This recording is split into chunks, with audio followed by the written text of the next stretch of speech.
Rob Gillio, I am so excited to see you back in my wing tapper, my co-chair, my wingman chair. Welcome back, Oh, partner. it's nice to be back. Every day is a good day to be back, to be there. Thank you. Sorry I was away. The spinal surgery stiffened me up a little bit. It took a little longer for me to get back up to my working level. So great to be back. Thank you. For those of you new to us, this is part of a 10-part summer learning series called My Fit Force Family Power Hour. This is the 7th in a series of 10, but we'll probably go ahead and extend it into the fall. And it's really for moms, dads, teens, and seniors who are interested in maybe teaming up and really increasing their health literacy together, and perhaps giving back to the community in what we call the reality health games, where we're gamifying the sport of healthy citizenship. My partner, Rob, is about 3 weeks post-op from a pretty serious neck and spine surgery. And I want to talk to you about that a little bit, but let me go ahead and kind of give the crowd a little overview about what we're going to talk about today. Sure. Okay, so we basically have 4 segments. This first segment, we're really going to talk about protecting the gift. It is our tag. What does that actually mean? This is a couple days before September 11th. We're going to be talking about that, 9/11. And then we will go into, hopefully our guests will show up, a very special former retired New York Police Department officer, John Muley, who actually was in New York at the time of 9/11 and has some interesting reflections. Hopefully we can get him on board with that. There are both good things and bad things that can happen every single day. So we want to give honor and mention to Christina Taylor Green, who was a very special 9-year-old girl who was doing her civic duty and has a story and a tie to 9/11 we'll talk about. And then we're going to end up with Reality Health STEAM teams going back to 2005, where the Force for Health and this whole teen empowerment focus really started. So that's basically what we're going to do. And so, Rob, let's kind of kick it off to the first segment here. I want to say welcome back. And then before we get into this lessons learned from ground zero, as you went through surgery, you are a Mayo trained surgeon. Your wife is very familiar with the healthcare space. And I was really surprised at how much you still felt it upon yourself to create some tips for your own family, and in the process of doing that, prepping for surgery, what to look for post-surgery, what to look for kind of maybe a couple weeks post-surgery. You actually created a course for it called Getting Ready for Surgery with Dr. Rob, Lessons Learned. So, just talk to me about why you felt the need to do that. It's And all it's it's all teamwork, wonderful. Lucy. Yep. Everything's teamwork. And if the patient isn't part of the team, the family isn't part of the team. If it's not a team sport for the care of an individual human being, then you don't win the game. You get a poor outcome. You get mistakes. And so I wanted to make sure that I was doing everything I needed to do to be a good team member, with advanced directive, with the will and prepared, but also with my list of medications, my allergies, my medical history summary, bringing with all my x-rays. So I kind of put together a series of little mini courses, 3 minutes, 5 minutes each, to remind me of the things I needed to do. And now currently you're catching me in the process. I did another one today of lessons learned post-op. Here I'm a month post-op, and I'm still learning little tips and tricks to try not to get injured or dealing with some mild complications or unexpected outcomes. And so primarily for seniors, but I think they're also relevant for the whole family. The patient who's going to have surgery of any age, but then also the teenager or the mom or dad that might be caring for that person, to make sure that they're not the one that's getting the wound infected, et cetera. I didn't mean to, and we could obviously spend a whole hour on this topic, and maybe we'll push that Let's to do that. next week. Sounds good. It's just that September 8th, based on what your experience is with 9/11, I see our guest in our waiting room, so I'm excited to bring him on our next segment here. But why don't we spend the rest of the segment going through what your experience was with 9/11? Where were you? What brought you in? And I brought up some of these slides that, again, are from a book that you wrote, and we actually digitized it into our Force for Health network, and we're making it free for anybody. But let's walk through these, and I want you to kind of talk through why you chose these images and the story that it tells as we reflect back on 9/11. Well, you see, I was there like everyone else watching it on television, unless I was like John Millay, who was there. But I was there watching it on television, and you see these images, and as a pulmonologist, you think, oh my gosh, and we're under attack. People are injured.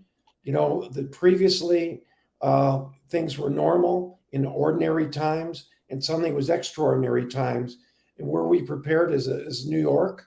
I was running an ICU in Lancaster, Pennsylvania. We thought we'd get patients after seeing all this inhalation problem. I'm a pulmonologist, and we didn't get any calls. Our ICU was on standby. No one called. But we saw this disaster from a breathing standpoint and got concerned. Why don't you go to the next slide? The people were running. People were scared. The firefighters, the police officers, which way to go? Where should we go? What do you think? Look at the dust they're breathing. The masks they're breathing, they have for protection, are over their chins, not their mouths. It was a confusing time. The officers I'm seeing here, for instance, at least one of them is overweight. And could this person outrun that dust cloud, especially if they're carrying someone? The exposure became regional, heavy duty, local, regional, but many volunteers from around the nation responded over the course of time. And this is a picture I took at Ground Zero the day I arrived there. There was still a fire going on.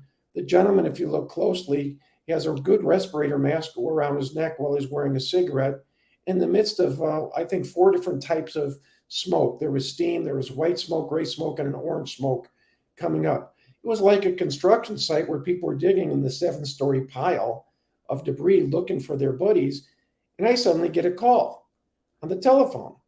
And it's from a person whose nephew or uncle or brother or something was in the NYPD, and said, there's about 100, 200 of these NYPD guys that are digging in the dirt every day, and they're short of breath. They have chest tightness. You've got an invention you created with your STEM educated daughter, something you call the Team Machine. Can you come to New York? And so we put together a clinic in New York. We call it the Ground Zero Clinic. We're with volunteers from Lancaster and other places with this little telemedicine enabled early version of telemedicine laptop computer. But if you'll notice, there's a radiation sensor, a thermometer, a spirometer, a electrocardiograph, a pulse oximeter. We started screening some people. And we found 3 officers that were literally in the midst of heart attacks. We didn't realize that was their chest tightness. And so first role there was, can we come and help and do screening? And I have to just stop you right here because this was way before telehealth. This was literally back in 2001 when you were working on an 8th grade science project with your daughter. That's correct. And literally, this is what ended up being like this capture mechanism. Yeah, right. We had 3 of these at the center, and this caught, and we created a database on it. And that database eventually evolved into something called the World Trade Center Registry.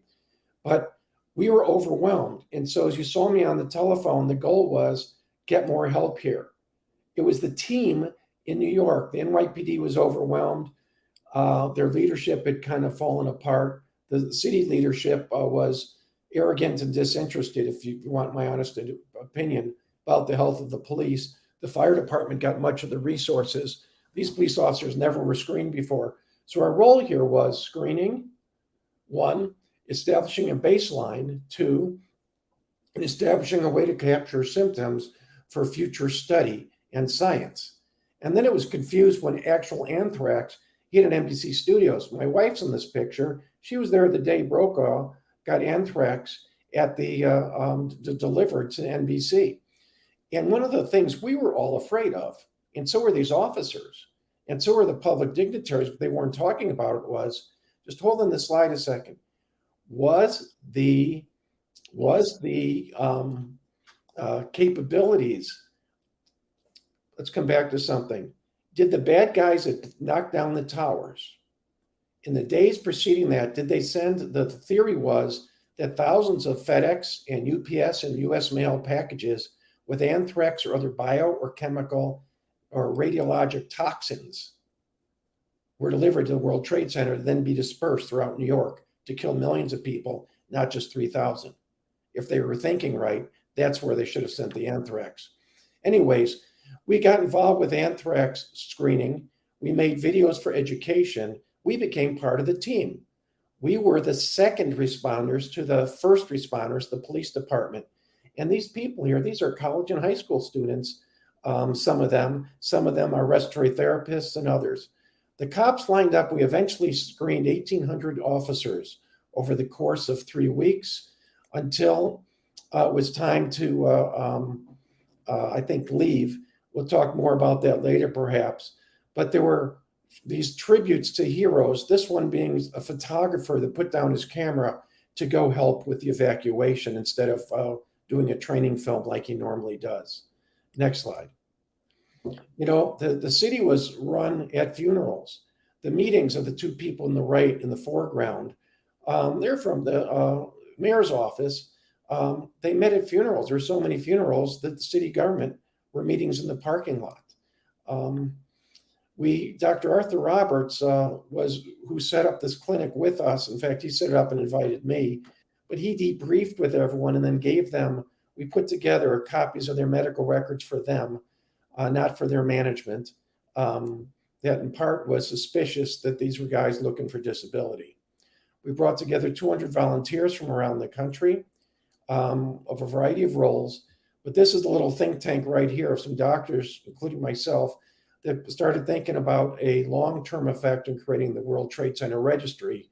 That registry eventually became the basis of algorithms for how to treat patients. And it became the basis and the science behind putting, I think, something like $8 billion behind the healthcare of people that were exposed to dust at 9/11. So these were recommendations for family doctors, let's say back in Australia or somewhere else where they're one patient they ever see that was at 9/11. We had an algorithm for what tests they should get when based on what they were exposed to.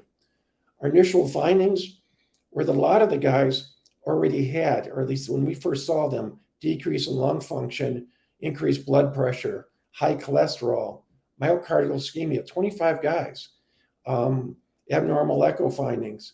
And ongoing studies showed that some of these progressed, some cancers progressed, but you basically had an out of shape, out of condition police department. Let's just start with that, with no good baseline studies of the status they were at. And it became a family affair and then a community affair. The volunteers showed up, but there were no hotel rooms in the town. And the Yale Club and other places, really high fashion places, stepped up. We were sleeping on the floor and ended up in rooms in the Yale House. I was later invited by Governor Tom Ridge to the White House to debrief on what I observed there. And what's scary about this picture, it's the scariest picture I've ever seen in my life. It's the government. This is the first director of Homeland Security taking notes while I was talking. Just a dad educator with a telehealth science kit, pulmonary doctor, showing up as a volunteer with no credentials or training in this. It's kind of scary, isn't it? Looking back, the takeaways were we don't have enough first responders that are prepared. We do not have enough first responders that are in good shape. They're out of shape, they're ill-equipped, they're underfunded, and they're hard to find. We are begging people to volunteer in our rural departments. Our obesity epidemic has surged since 9/11. So we have citizens, more of them that are out of shape and are vulnerable to things like diabetes and asthma and cancer. So when they have to run from a disaster attack, they're more likely to have to rest and they may die when the bad guys catch them, so to speak. our national infrastructure didn't work properly. And we demonstrated that when Hurricane Katrina happened 5 years later. We got another call to come back and help. It was probably the most valuable for me. It was probably the most exciting month of my life, most meaningful. It changed my life. I stopped practicing clinical medicine to focus on how do we prepare the population to be part of the team to be able to respond like us as second responders, but also to respond and be healthy to begin with. Where should we start? Let's start in schools. You have the kids be as fit and as knowledgeable as possible of how to take care of themselves and others. It almost seems shameful to try and edit this story that you have into this 12-minute segment, right? 13-minute segment. So we do invite anybody interested in taking a deeper dive, sign up for free, and you can have full access to his book for free. Like I said, we could continue talking, but I know our next guest was actually there. I am eager to bring him on board. Let me take just a quick 60-second partner break, and we'll go into segment 2. Rob, thanks for sharing that. I just think that every year, we want to remind folks what happened, and just if disaster were to happen, how prepared would you be as a citizen to react? And I think we might do a little lessons learned series where we can delve into these things in more depth, especially for those that, let's say, read through the book or have had experiences they wish to share, just like our next guest. I love to talk with others. Well, so right after this, we'll go into our coaching tips with John Moulet, and we'll be right back. Dailies is the leading educational success platform that provides families with the resources they need to help their children succeed. Through live personalized classes with certified educators, rich daily reports, and 24/7 academic support, we provide you with a personalized learning solution designed specifically to help your child surpass their academic goals. We offer supplementary learning experiences through Dailies Pods and a full comprehensive homeschool option through Dailies School. Unlock personalized learning for your child with Dailies.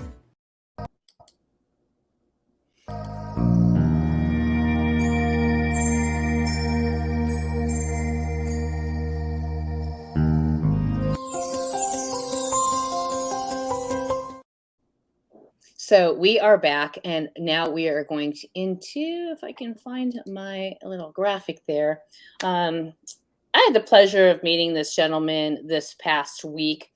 He had history with Rob, and I will go ahead and we can talk about that when he comes on. But this is John Moulet, retired New York Police Department officer, and I invited him on to talk about coaching tips. He started a company called FamilyFORCE Partners, and it's really a company. Well, I'm going to bring him on, and he's going to share with you exactly what FamilyFORCE Partners is. Let me go ahead and pull this up, and then I'll welcome our guest into the mix. Oops. John Moulet, it's nice to meet you, and thank you so much for joining our Fit Family Force broadcast on September 8th, 2022. Thank you for having me on, Lucy and Rob. It's a pleasure to be here. We are excited to work with you as a new Global Advisory Council member with the subject matter expert focused on mental health and strategies and solutions that law enforcement in particular can be part of to, help navigate towards some very, very difficult areas. When we were talking yesterday, you talked about, it's easy to say you're resilient, great. And it's easy to have all these sources because there's a lot of sources, but like, what do we do with this gap of the person that's really kind of suffering and not necessarily making that action? So I just wanted to bring you on. I think that from a mental health standpoint, of course, your subject matter expertise is in law enforcement, and I want to talk to you about that. But I feel like COVID and, just some of the disparities and some of the challenges out there has the population as a whole in this kind of depressed, kind of challenged mental state. and law enforcement has to deal with that both from a response of the public's inability to cope with that, and then of course their own mental health. And I know that you got some personal responses. So tell us about Mission Partners First, and what's your focus and goal?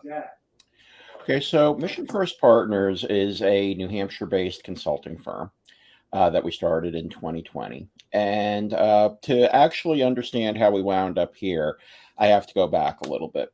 So as you said, I was a responder on 9/11 and ultimately had to retire from the NYPD in 2006 because of PTSD, and I also had breathing problems from my exposure. And I was very happily retired for about 10 years. And then a friend reached out to me because at that point, I should back up a little bit more. In 2009, I had moved to New Hampshire. And about 10 years after I retired, a friend of mine had reached out to me because he was starting a company. He was a CEO along with two other founders. At that time, it was known as Veteran and First Responder Healthcare. Now they're known as Forge VFR. And they were, at that time, something very unique in the marketplace. They were a mental health and substance abuse treatment provider, specifically for veterans and first responders. But one of the reasons we were so effective was we took it a step past just being for veterans and first responders. Most all the people involved within the company were not only were veterans and first responders themselves, but we were also people that had dealt with PTSD, with substance abuse issues. So we could talk to our clients with a measure of credibility that most other people couldn't have. So he had a lot of people on the military side because he had been former Navy, but he had no one on the first responder side. And he knew, besides being in the NYPD, besides being a 9/11 survivor, I was also a police academy instructor. So he asked me to come in and work on their advisory board. And I was very tentative about it, but it wound up being a great experience. So I got to help develop the first responder side of the company. I wrote all of their initial training materials.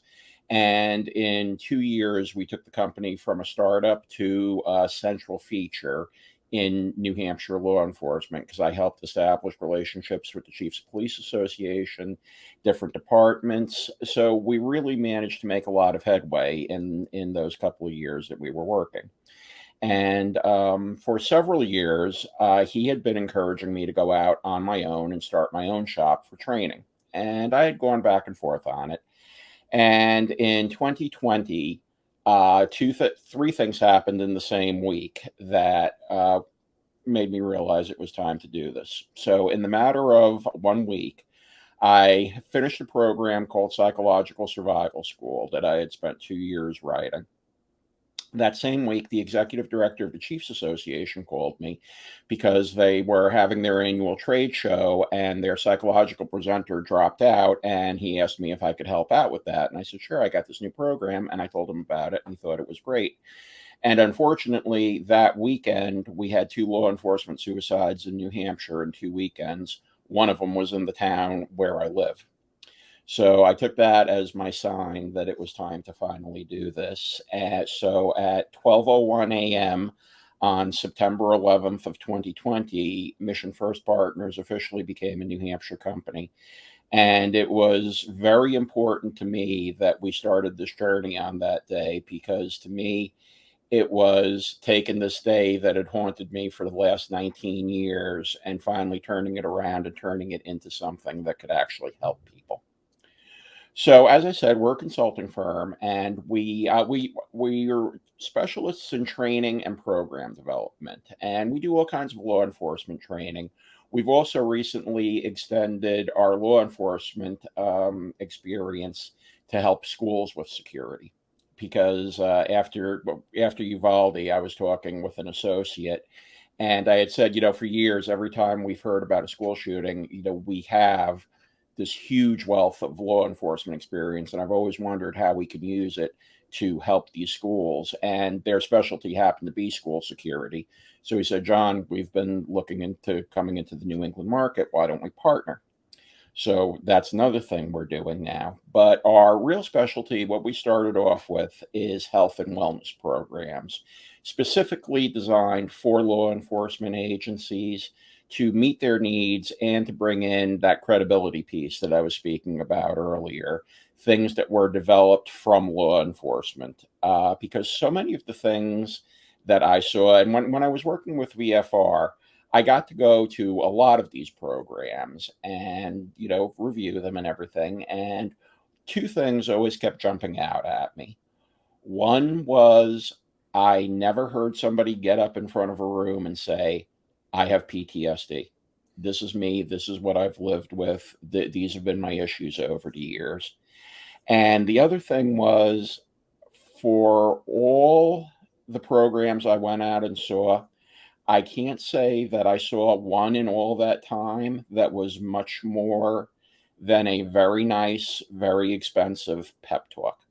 They didn't give people tools to use. They didn't give them ways to identify when they were going into that PTSD spiral. They didn't offer departments any resources to set up peer support and crisis teams. So when I started MFP, I decided that was the gap we were going to fill for these departments.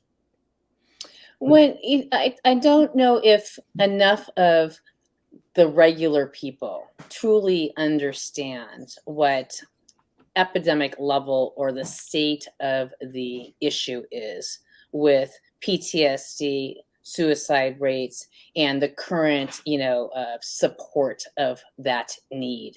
I think I read something on your website saying there's something, 18, how many thousands agencies are there with what percent actually addressing mental health proactively? There's over 18,000 law enforcement agencies in the United States. And in the last couple of years, the amount that have mental health programs in place has doubled. Unfortunately, because it's doubled, it's gone from 5% to 10%. So there is still a huge unmet need out there. And as for your point about the public not really understanding what these numbers are like, I've encountered a really appalling number of law enforcement officials that don't really understand what these numbers are like. One of the numbers I quote is always from 2019, before COVID skewed a lot of our numbers. In 2019, it was a record year for law enforcement suicide. So we lost 48 law enforcement officers to homicide in 2019. We lost 238 to suicide. So let that sink in for a minute. We kill ourselves at 4.5 times the rate the bad guys kill us at. And those suicide numbers in many ways are, even as appallingly high as they sound, they're probably undercounted, because there's a lot of things they don't consider. They don't consider retirees that were former law enforcement. The numbers I use come from the FBI, and I like to use them because they split between that homicide and accidental deaths. So that's one of the reasons I use them. But they only count the main law enforcement jobs. So they count federal agents, they count state, city, and local law enforcement, sheriff's officers. They don't count the more peripheral jobs in law enforcement, like, say, corrections officers, conservation officers. And by the way, corrections officers have the highest rate of suicide of any law enforcement job there is right now. So, these really are all the people that we need to reach out and educate.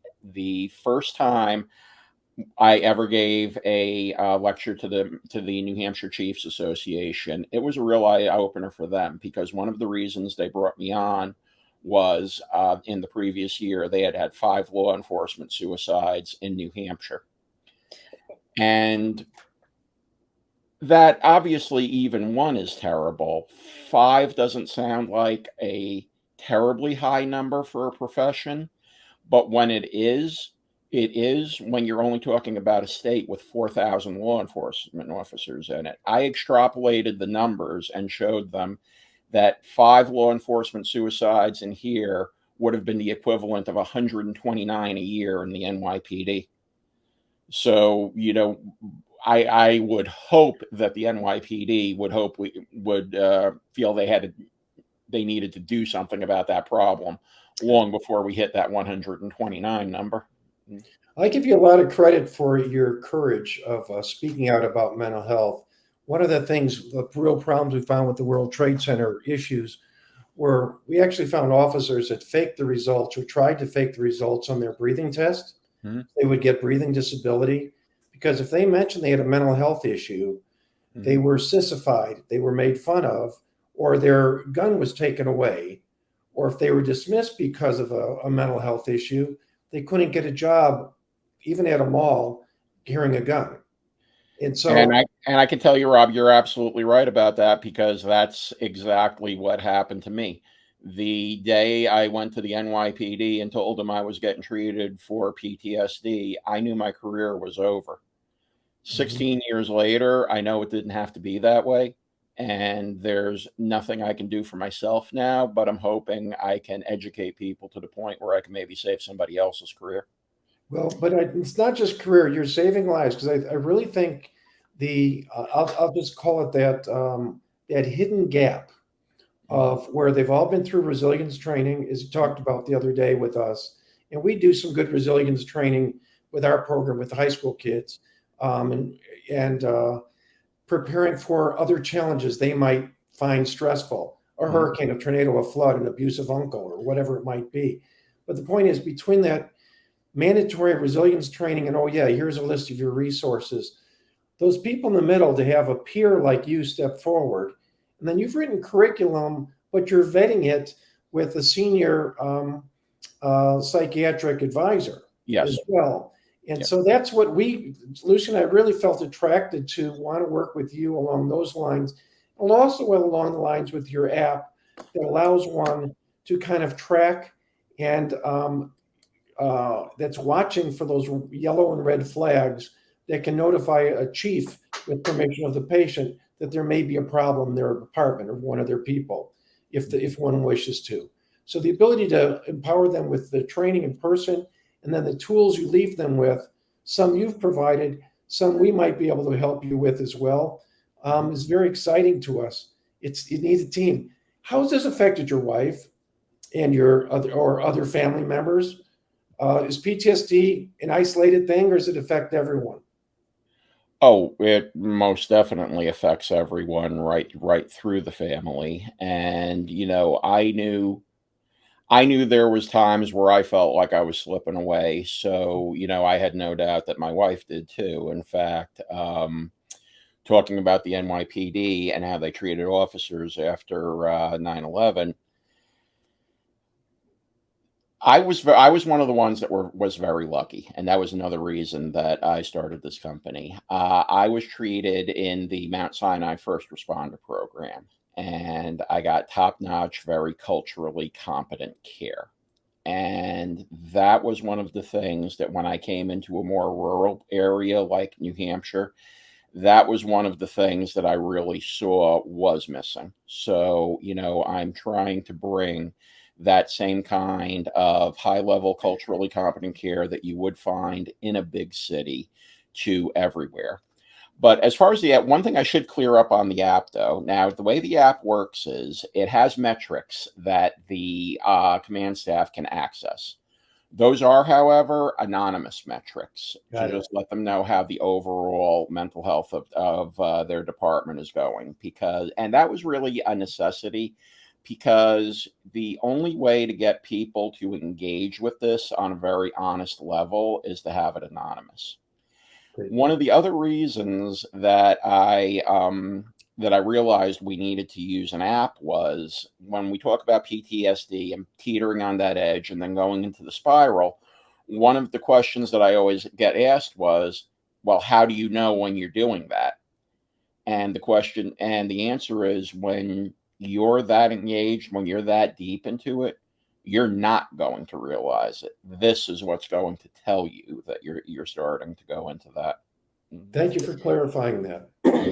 And part of what Rob and I are continuously trying to stress with this my Fit Family Force Power Hour and this whole reality health games Mhm. is that you think health and wellness and you think, oh, weight and beauty, quite frankly. I mean, that's kind of like the surface when you say health.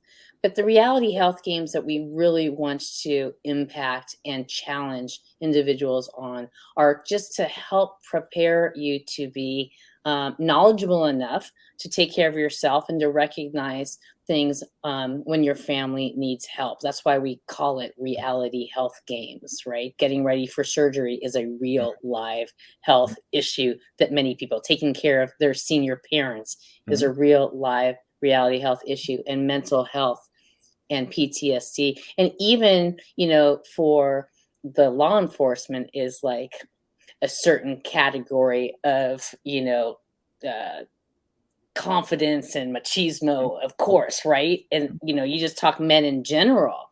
And even me as a strong woman, I'm like, okay, is this a mental health issue? Am I dealing like it's just a gray area Oh, no, that but is hard to define when no, you no. need help or not. Well, and no question. And when you're dealing with law enforcement, you're talking about, for the most part, the alpha males Hmm. of alpha males.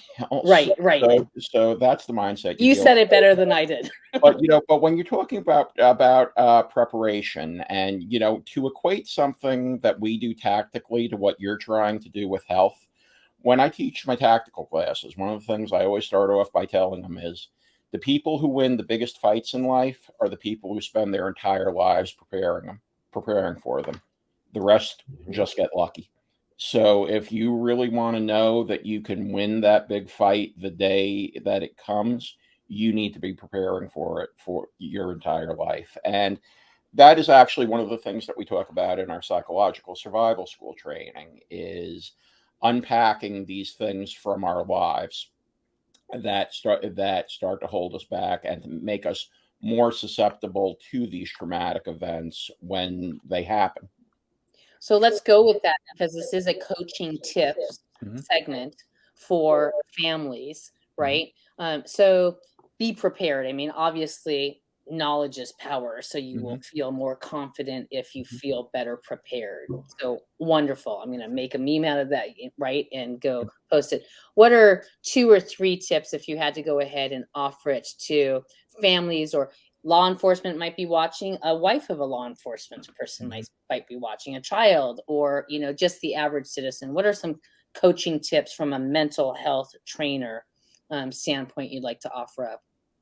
Well, first of all, there's a lot of tips out there, but unfortunately, when people are in this spiral, when they're in that state of desperation, it's hard to feel that any of them are really applicable to them.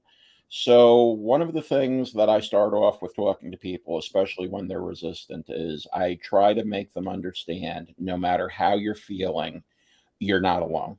Somebody has been through this before. And that really, when you're in this, that is one of the hardest things to get past. Everybody who's in this PTSD spiral, even though they know it's out there, even though they know it's happened to other people, they never really feel like it's anybody really understands what they're going through. And my answer is always to that, when the job was really gassing me up because they were trying to get me to quit before they were going to have to retire me, I would go through spells where I thought I was seeing burned up people all around me.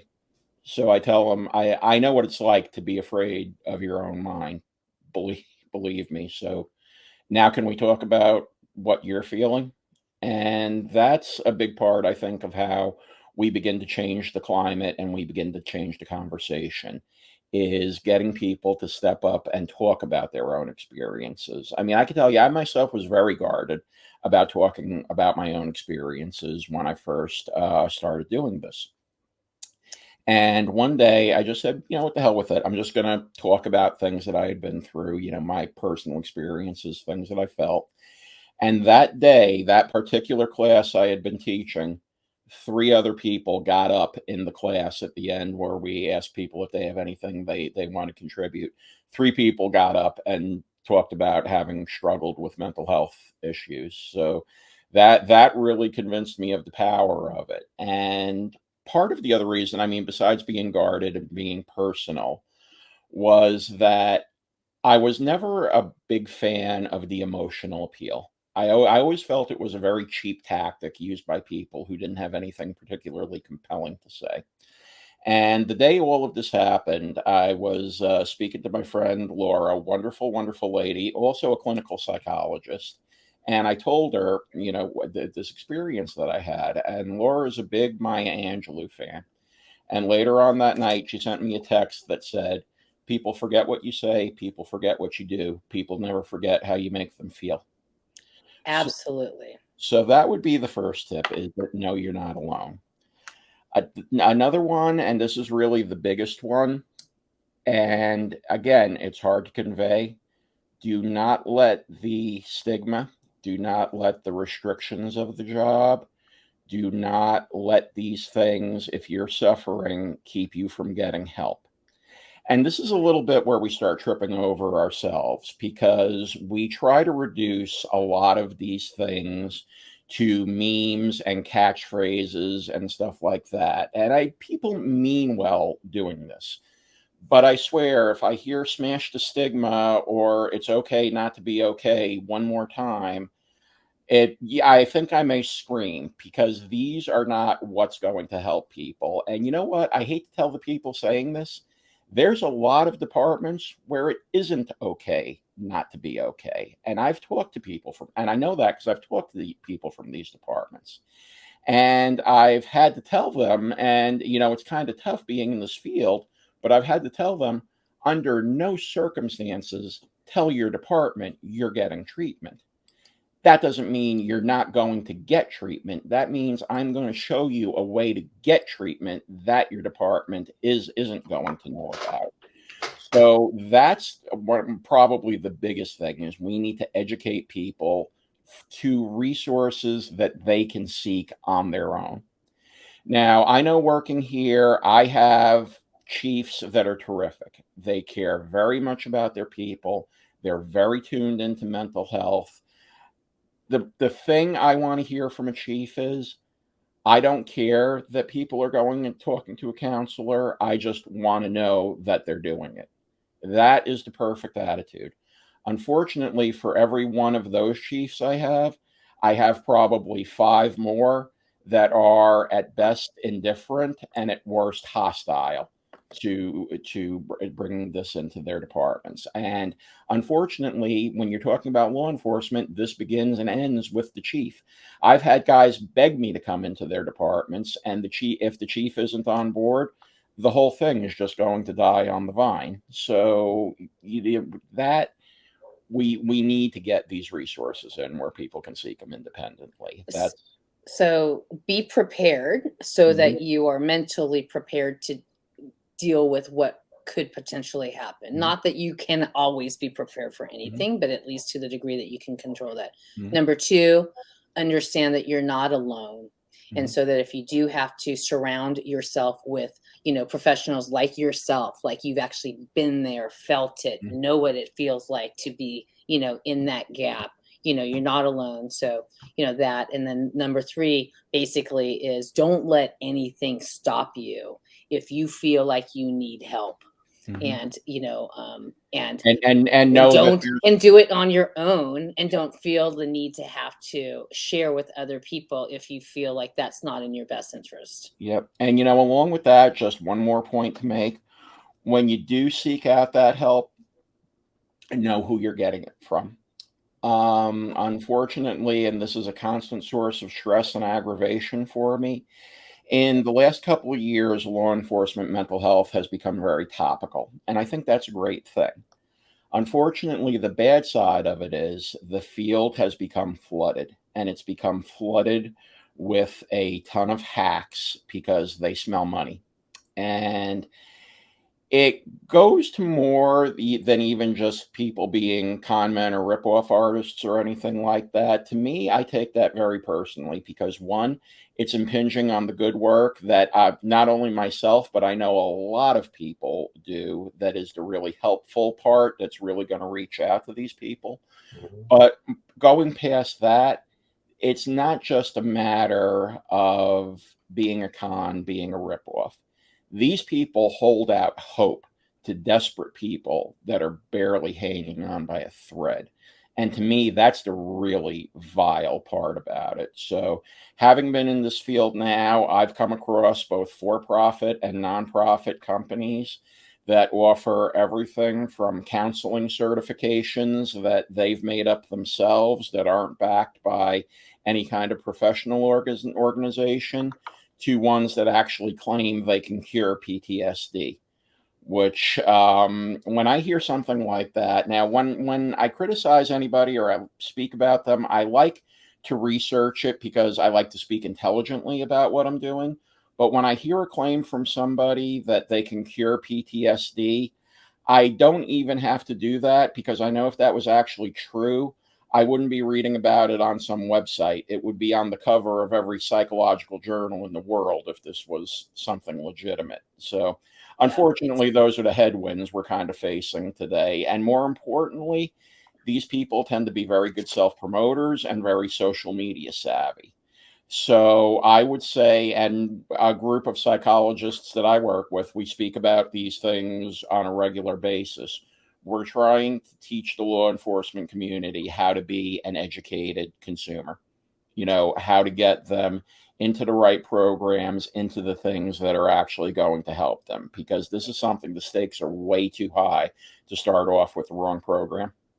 And again, your universe is a microcosm of the rest of society and what we're dealing with, misinformation. I mean, when we have 16 and 17-year-old kids tell us in Mississippi that they go through school and they just don't know where to go for health information, it's not given to them. And then the internet is just a big, hodgepodge. And so the quality of content and the source of content information is super important. Like I said, we could talk forever. Lean into our third segment here with heroes and highlights. Okay. We just want to remind ourselves that, gosh, September 11th, 2001, no one will ever forget that day. Nobody woke up saying, oh, it's going to be a horrific day. You wake up and you think everything's going to be normal. And on that day, Christina Taylor Greene was born. She was one of the babies that was actually born. And then she was doing her civic duty in 2011 on January 8th. Barack Obama had gotten into office, lots of excitement about the presidency and candidacy, and Gabby Giffords was now a new U.S. Congresswoman, and she was doing her very first Saturday on the corner at a very nice, the 5 miles down the street from us, and a crazed gunman, shot and killed 6 folks, and of course wounded Gabby Giffords. But Christina Taylor Greene was there as a 9-year-old, and she was there as a civic duty. She wanted to support, those that are representing her. And I was just so impressed. And at the time, I was a Pima County, Tucson Women's Commissioner, and you can see this girl power deal right there. And so I said, enough. Never underestimate the power of a young girl. Let's form a initiative to empower the young girl. And so what we did is we raised some funds, and then we took girls from New York and DC to celebrate women in science and history, but to also carry along the legacy of 9/11, what that meant to us, from both a incredible thing with the birth of this angel and this baby, right? But then also reflecting. Now, these girls, when we were standing outside of the this place right here, one of the fire departments that were right across, these girls were 3 years old when this happened. And so they don't have a memory, an active memory of that day. And so I just wanted to bring it up because it's just so important to, again, understand what the survivor tree actually represented. And then this is a picture of a part of the plane from one of the crashes that then was crafted into an angel, and it sits here in Tucson, Arizona, which is where Christina Taylor Greene went to school and was born. So I bring that up just because she is an absolute hero in my regard, and I wanted to give her homage, and Happy heavenly birthday to Christina Taylor Green on Well, that. I think the legacy, I think, of your My Girl Power is very powerful. I think you misspoke, though. You took girls from your region in Arizona to New York and to Washington, D.C. Correct. Now, you didn't do this with the kids in Washington and New York. Correct. So these kids want a trip and earn money for a trip to go cross country to kind of be part of the history, see the history, and see as these trips have continued, My Girl Powers expose these kids to not just lawmakers, but scientists or astronauts or whatever else. The power of women. I think that's how Lucy and I, in a way, got started. I have 4 daughters by birth and 1 by sleepover that kind of moved in and never moved out. So I was watching and working with my very talented daughters. Our team machine we used at Ground Zero was just a project I was doing with my daughters. Mm-hmm. And it realizes as they go into careers in science, in education, in social work, in law enforcement, or one of my daughters married a DEA agent and is moving to Colombia to help stop the drug trade that's coming into New York. What I'm saying is the girls being exposed to the opportunities, to the heroism of those heroes. But I think the heroes that exist now are those that are trying to solve problems and prevent problems. It's the windshield is much bigger than the rearview mirror for a reason. And I think I'm challenging those that are watching of what can you do with your science, your technology, your engineering, your arts, and your math. If you're a kid in school or if you're a retiree, to reach back out into a community. On Force for Health, we call them STEAM teams. And John, as you get to know us, I'd love to have you help me with a lessons learned conversation for those that are trying to prepare, not necessarily for just PTSD, but what other challenges are they preparing for? Can they be aware of an issue? Can they care enough about it to team up and try and share their knowledge and resources and solve the problems? So these STEAM teams are something I want people to watch carefully at our Force for Health website to see what's coming. I think on this particular show, we're just about out of time, Lucy, to not do that segment. But I think exactly. I mean, we were going to do a reality health STEAM team, which was Katrina reaction and with the teens, but I don't want to rush through that. So we're going to push that to next week because Katrina was also just recently celebrated, meaning the anniversary of Katrina, August 28th. I Have a Dream, Martin Luther King speech was August 28th. Lots of things happened August 28th. And then we've got September 11th. So in between this Labor Day and into the new school year. We'll get into that. I think though, you're making an important thing when you say school year and you say these years. King back in the 60s, for the kids that are in high school right now and actually that are voting right now, the 20-year-olds, 9/11 is kind of in a category with Vietnam, Pearl Harbor, and Gettysburg, and maybe Valley Forge. It's part of ancient history. It's this merge of before I was alive type of stuff. And so I think it's important to have people realize that these historical things that happened are still happening in other countries with aggressors, with wars. If you look at what's happening in Ukraine right now, if you look at what's happening with changes with the climate, with heat or floods, we all have things to prepare for, not just the mental health issues, but the mental health issues that happened after the family death from the heat stroke, after the flood destroyed your home, after the shooting at the local mall or school. So we've got a lot of work to do to really help this generation prepare and help them be partners with the police and partners and sympathetic, empathetic partners with those that are suffering. What do you think? And Rob, and with the stories keep being told, that's an important thing too, because I remember back in 1990 when I first started in law enforcement, one of my first partners was a Vietnam vet.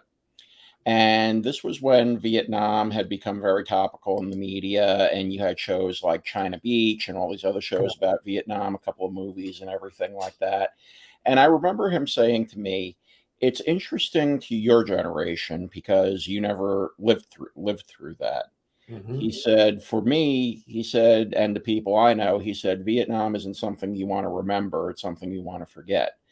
And, and I saw some of the stuff I think of that way too, but then I understand it's important to go back there because this is how we keep the young people engaged and we really make them understand what the issues are. When the blog from my website that you had read about 9/11, when I first wrote that, I had written it for VFR Healthcare, and one of the ladies that left a message to it, she said she compared it, and I don't think of it in that way, but she compared it to the Remembrance Project for the Holocaust, that she said, these stories need to be told so they don't get forgotten, so these things don't happen again. Yeah, I'm with you on that. I'm also with you on another point, and that's with the disparity issues in our country as well as worldwide, is disasters don't care. When a plane crashes, it could kill black, white, gay, straight, foreigners, refugees, or MAGA hat wearing people. It doesn't matter who it is, whatever it is.